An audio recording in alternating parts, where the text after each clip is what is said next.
Hello aspirants, स्वागत है आप सभी का स्पीडर शॉर्ट हैंड क्लासेज के इस यूट्यूब प्लेटफॉर्म में। रेडी हो जाएगा डिक्टेशन लिखने के लिए 5 सेकंड में।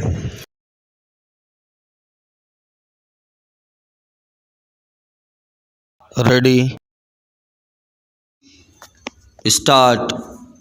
पाकिस्तान को आतंकवाद के मुद्दे पर बेनकाब करने के लिए केंद्र सरकार द्वारा गठित सर्वदलीय संसदीय प्रतिनिधिमंडल का पहला समूह बुधवार को विदेश दौरे पर रवाना हो गया। पहलगाम हमले और भारत पाकिस्तान सैनिक संघर्ष के बाद विदेशों में प्रतिनिधिमंडल भेजने की कार्रवाई को कूटनीतिक या राजनयिक पहल के रूप में रेखांकित किया जा सकता है। वास्तव में इसका उद्देश्य विश्व समुदाय को भारत की स्थिति से परिचित कराना, पाकिस्तान की प्रायोजित आतंकवाद की काली करतूत बताना और विश्व जनमत को अपने पक्ष में करना है। भारत इस पहल के जरिए आतंकवाद के मसले पर पूरी दुनिया को एकजुट करना चाहता है। इस तरह के राजनयिक प्रयासों से पाकिस्तान पर वैश्विक दबाव बनाकर सीमा पार आतंकवाद को नियंत्रित किया जा सकता है। वैश्विक आतंकवाद ऐसी समस्या है जिसके विरुद्ध को एक देश लड़ाई नहीं लड़ सकता।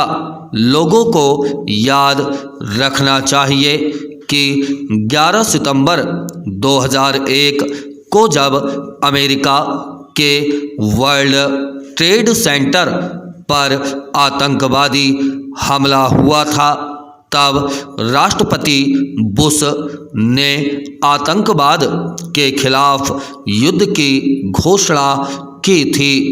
अमेरिका ने अल कायदा और ओसामा बिन लादेन को ख़त्म करने के लिए अफ़गानिस्तान पर हमला करके उसे तबाह कर दिया था। लेकिन क्षोभ इस बात का होता है कि अमेरिका और पश्चिमी देश आतंकवाद के मुद्दे पर अलग अलग नज़रिया रखते हैं, जो उनके अपने राजनीतिक और आर्थिक हितों से प्रेरित हैं। जब अमेरिका और पश्चिमी देशों पर आतंकवादी हमले होते हैं तो उन्हें ख़त्म करने के लिए वे किसी भी सीमा तक चले जाते हैं। लेकिन जब गैर पश्चिमी देशों पर आतंकवाद का कहर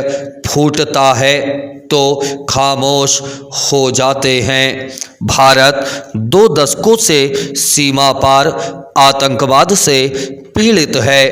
अनेकों बार भारत ने पाकिस्तान के आतंकवाद में संलिप्त होने का पुख्ता प्रमाण भी दिया है, लेकिन विश्व समुदाय कोई ठोस कार्रवाई नहीं कर सका है। पाकिस्तान वैश्विक आतंकवाद का केंद्र है, पूरी दुनिया जानती है। इसके बावजूद अमेरिका उसे आर्थिक मदद और व्यापारिक रिश्ते बनाए रखता है। याद रखना चाहिए कि आतंकवाद के खिलाफ लड़ाई में विश्व समुदाय का सहयोग बहुत महत्व रखता है।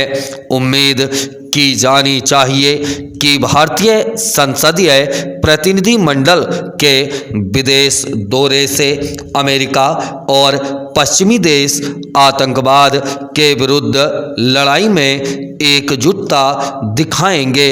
सुप्रीम कोर्ट ने भावी न्यायाधीशों के लिए अदालती अनुभव होने की बात एक बार फिर से दोहराई है। पीठ ने प्रधान न्यायाधीश के फैसले को सुनाते हुए कहा कि विधि स्नातकों की नियुक्ति से कठिनाइयां आई हैं, जैसा कि कई उच्च न्यायालयों ने कहा है।